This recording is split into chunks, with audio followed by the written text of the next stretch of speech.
There's a place called Stony Kill. It's a state place. It used to be owned by the Agriculture Department, but now it's the Department of the, what do they call it? Department of Environmental Constipation.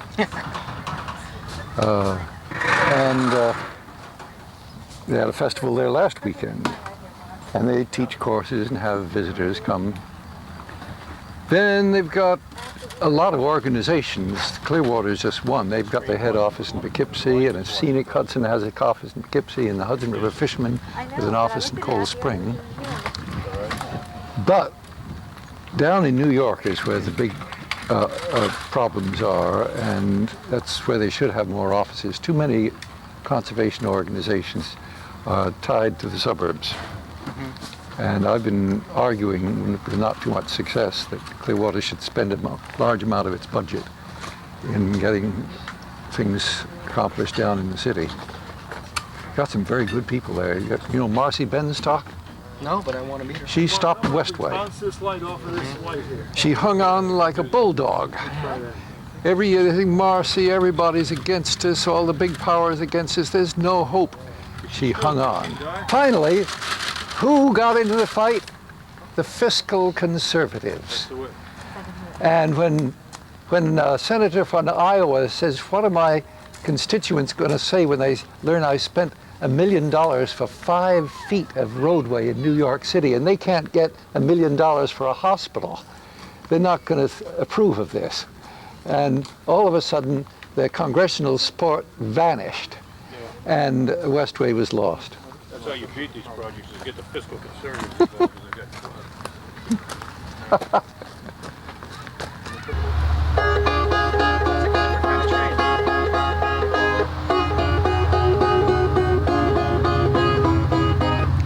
Service is much better, and it didn't come because the passengers were complaining. It came because the real estate people said, how can we sell real estate up here if the train service is so bad? And they put pressure. Matter of fact, I'm sure that's why we got our park. We pushed for park, and the city council just laughed at us, says there's no money. But finally, I'm positive there were some real estate developers that says, how do you expect us to sell real estate in this town if the waterfront's such a mess? Let them, those goddamn hippies have the goddamn park. And sure enough, as soon as we get this park, real estate, and they've also fixed up the whole parking lot here. It was called Lake Beacon on rainy days. It was just big mud puddles and so on. Is that working?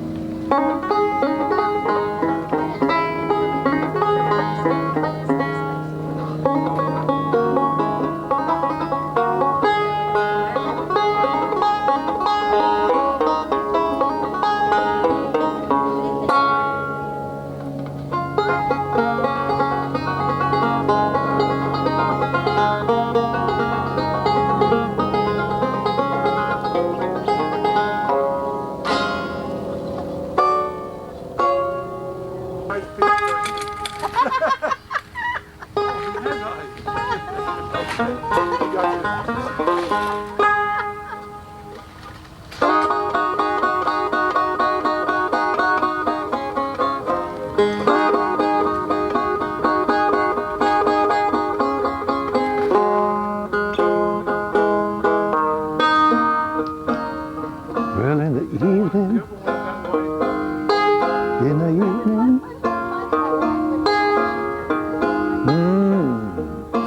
baby, when the sun went down,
I don't want your millions, mister.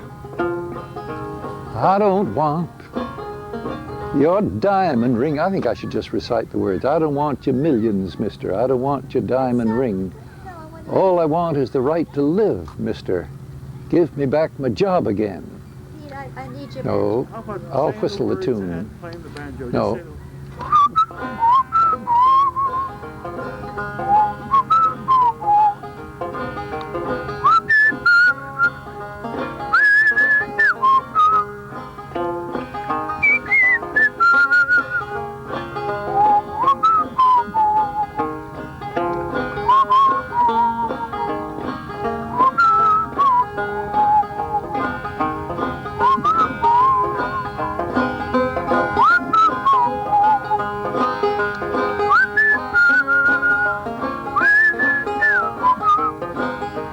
As we work to build this country, mister, while you enjoyed a life of ease, you've stolen all that we built, mister.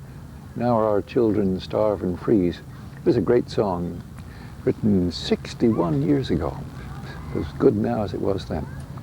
Of course, this song's come and go, though. There's so many thousands of songs got written during the 1930s, and one of them I helped write up in New York City in 1941. Oh. About Franklin Roosevelt. I guess you know when Roosevelt first came in, the Union folks really didn't trust him. He was a rich man. But by gosh, after a little while, he got the country behind him with his efforts to try and ameliorate the effects of the Depression, getting people some jobs and so on. And eventually the left-wingers pulled behind Roosevelt, at least for a while, in spite of the fact that he didn't really solve the problems of the capitalist system, and he wouldn't help the Spanish Republic in 1936, and he supported Somoza, the Nicaraguan dictator. Along in 1941, Mill Lampell and Lee Hayes wrote this, and I helped record it. Franklin Roosevelt told the people how he felt. We damn near believed what he said. He said, I hate war, and so does Eleanor, but we won't be safe till everybody's dead. Woody Guthrie had a song. When 6,000 members of the American Youth Congress came to Washington to demand jobs for youth and peace, Roosevelt gave them a tongue lashing on the White House lawn. They hadn't expected it. They were standing in the rain for half an hour. And, Woody wrote this song. It was raining mighty hard on the old Capitol yard. Young folks gathered at the White House gate, and the president raised his head and to the young folks said, tell me, why do you stand there in the rain? Why do you stand there in the rain? Why do you stand there in the rain? These are strange carryings on the White House Capitol lawn. Why do you stand there in the rain?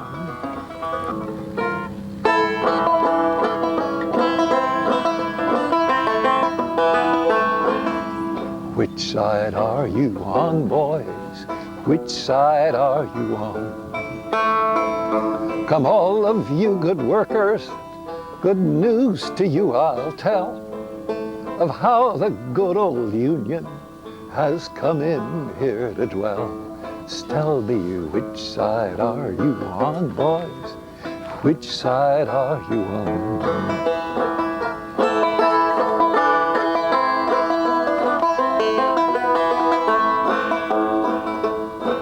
They say in Harlan County there are no neutrals there. You'll either be a Union man or a thug for J.H. Blair. Tell me, which side are you on, boys? Which side are you on? No, I can't really sing that anymore. My voice is shot. Okay, in April 1941, Lee Hayes and Millard Lampell and I, calling ourselves the Almanac Singers, we're starting to sing for unions all around New York City. And Woody Guthrie had a year before taught us a thing called the talking blues, a kind of a country rap style. If you want to go to heaven, let me tell you what to do. Gotta grease your feet in a little mutton stew, slide out of the devil's hand, who's over in the promised land. Take it easy. Go greasy. Ain't no use me working so hard. I got a gal in the rich folks' yard. She kills a chicken, she sends me the head. Thinks I'm working, I'm laying up in bed just dreaming about her. Oh me. Well, pretty soon Mill and Lee had written a whole batch of new Union verses. But then they got stymied, they couldn't figure out how to end it. 3 weeks later I was sitting on the roof of a building and I managed to think of the last 8 or 10 lines. And it's called Talking Union. Here's how it goes.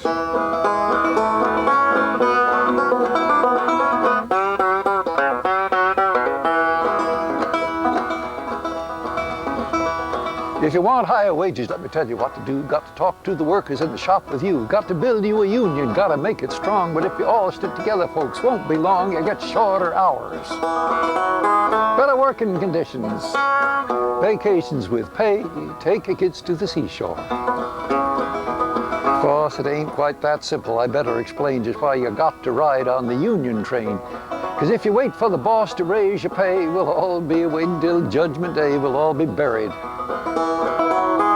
Going to heaven. St. Peter will be the straw boss then, folks. Now you know you're underpaid, but the boss says you ain't. He speeds up the work till you're about to faint. You may be down and out, but you ain't beaten. Pass out a leaflet, call a meeting, talk it over. Speak your mind. Decide to do something about it. Of course, the boss may persuade some poor damn fool to go to your meeting and act like a stool, but you can always tell a stool, though that's a fact. He's got a yellow streak running down his back. He doesn't have to stool, you know. He'll always get along on what he takes out of blind men's cups. You got a union now. You're sitting pretty. Put some of the folks on the steering committee. The boss won't listen if one guy squawks, but he's got to listen if the union talks. He'd better. He'll be mighty lonely. Suppose he's working you so hard, it's just outrageous, paying you all starvation wages. You go to the boss would yell, before I raise your pay, I'd see you all in hell. Well, he's puffing a big cigar, feeling mighty slick, thinks he's got your union licked. He looks out the window and what does he see but 1,000 pickets, and they all agree he's a bastard. Unfair. Slave driver, bet he beats his own wife. Now, folks, you come to the hardest time. The boss will try to bust a picket line. He'll call out the police, the National Guard, tell you it's a crime to have a union card. They'll raid your meeting, hit you on the head, call every one of you a doggone red, you're unpatriotic. Moscow agents, bomb throwers, even the kids. Well, out in Detroit, here's what they found. Out in Pittsburgh, here's what they found. Out in Frisco, here's what they found. Down in Bethlehem, here's what they found. That if you don't let red baiting break you up, if you don't let stool pigeons break you up, if you don't let race hatred break you up, you'll win. What I mean, take it easy, but take it. There were lots of mistakes we made, a tremendous lot. And since the 30s, I and many other men have learned that we just assumed that socialism would solve all the problems of women.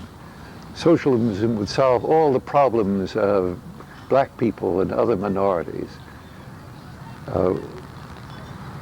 We now, I think, are wiser. I regret numerous things. I'm full of regret that after Khrushchev made his speech about Stalin, I and a lot of others didn't say it. Now, we got to analyze closely how come this guy stayed in power and how to prevent this kind of foolishness, this time of terrible things going on. And if we'd really analyzed the situation properly, there might have been a lot of big arguments, but I think maybe many parts of the world today would not be having the problems they're having. The kind of murderous wars going on between different language groups and different religious groups. I mean, how terrible. Just because you use a different name for God. A Russian journalist a couple of years ago said he was in a big city in Azerbaijan. At the same time, an earthquake was killing thousands of people in Armenia. And somebody had strung a big sign up across the street saying, God has punished them. How can you imagine?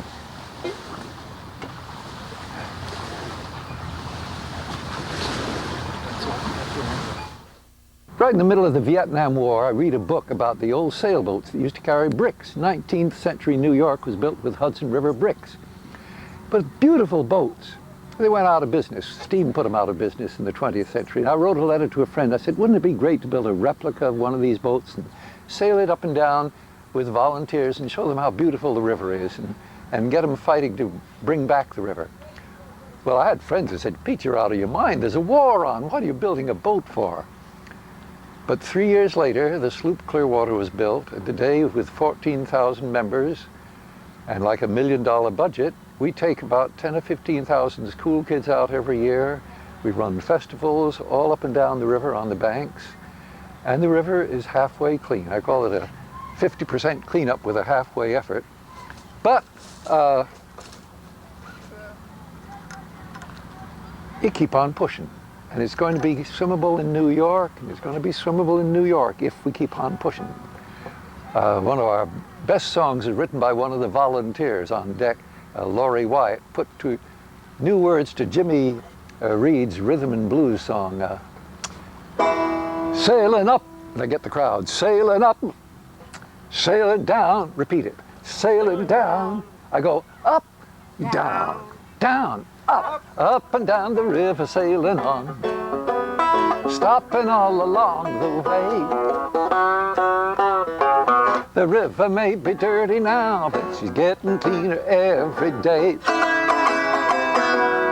Singing here, singing here, singing there, singing there, here, there, up and down the river, sailing on, stopping all along the way. The river may be dirty now, but she's getting cleaner every day.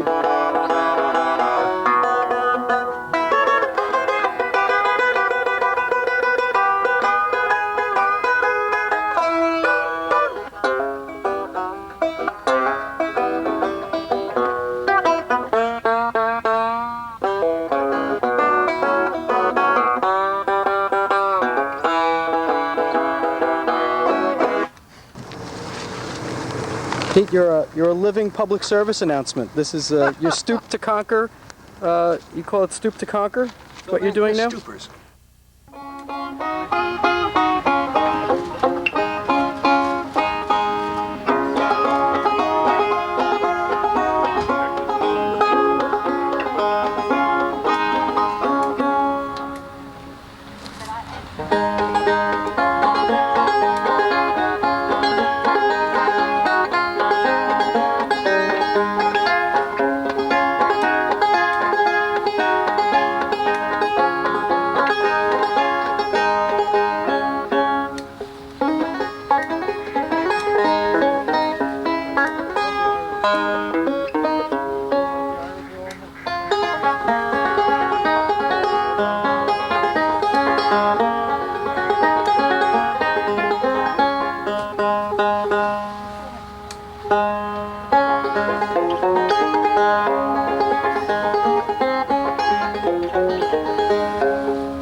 About 2 years ago, my wife had a birthday party and I wrote a song for her grandchildren to sing to her.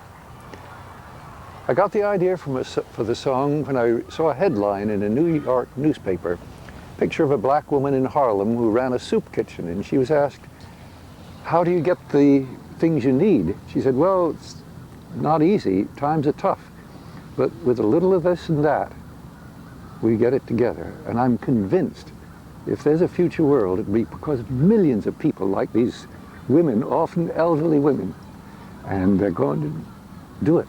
My grandma, she can make a soup with a little of this and that. She can feed this whole sloop group with a little of this and that. Stone soup, you know the story. Stone soup, who needs the glory? But with grandma's cooking, no need to worry. Just a little of this and that. Now you help me out next time. Grandma likes to make her garden grow with a little of this and that. That's it. But she likes to have the ground just so with a little of this and that. Not too loose, not too firm in the spring, it's all gotta be turned in the fall. Lots of compost to feed the worms with a little of this and that. Grandma knows we can build a future with a little of this and that. And a few arguments never, never hurt you with a little of this and that. True, this world's in a hell of a fix. Some say oil and water don't mix, but they don't know a salad maker's tricks with a little of this and that. The world to come may be like a song with a little of this and that, to make everybody want to sing along with a little of this and that. Little dissonance ain't no sin. Little skylarking to give us all a grin. Who knows, but God's got a plan for the people to win with a little of this and that. My grandma, she can make a soup with a little of this and that. Sing it wherever you are. She can feed the whole sloop group with a little of this and that. Stone soup, you know the story. Stone soup, who needs the glory? But with grandma's cooking, no need to worry. Just a little of this and that.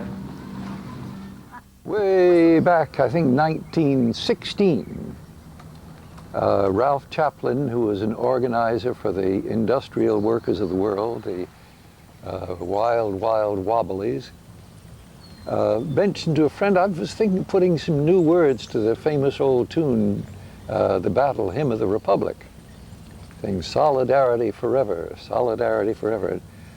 And he met the same man a little while later, says, if you finished the words? And Ralph said, well, you know I haven't, I'd forgotten all about it. The man says, oh, do it, that's a good idea. So Chaplin went back and he finished the song. If it hadn't been for that West Virginia miner, he might never have finished it. And it's a classic, it's been sung through the ages. When the Union's inspiration through the workers' blood shall run, there can be no power greater anywhere beneath the sun. Yet what force on earth is weaker than the feeble strength of one? It's the Union makes us strong. Everybody, solidarity forever. Solidarity forever. Solidarity forever, for the Union makes us strong. It is we who plowed the prairies, built the cities where they trade, dug the mines and built the workshops, endless miles of railroad laid. Now we stand outcast and starving midst the wonders we have made, but it's the Union makes us strong. Oh, it had about 6 verses, and the last one went, in our hands is placed a power greater than their hoarded gold, greater than the might of armies, magnified 1,000-fold. We can bring to birth a new world from the ashes of the old. but the union makes us strong. Now you all have to sing again. Solidarity forever. I don't hear you. Solidarity forever. Solidarity forever. It's the union makes us strong.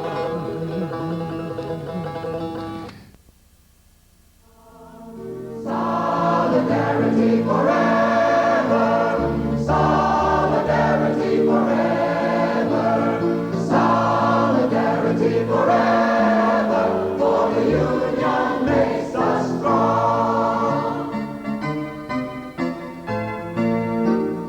They have taken untold billions that they never told to earn, but without a brain and muscle, not a single wheel can turn. We can drink their haughty power, gain our freedom when we learn that the union makes us strong. Solidarity forever. Solidarity forever. Solidarity forever. For the union makes us strong.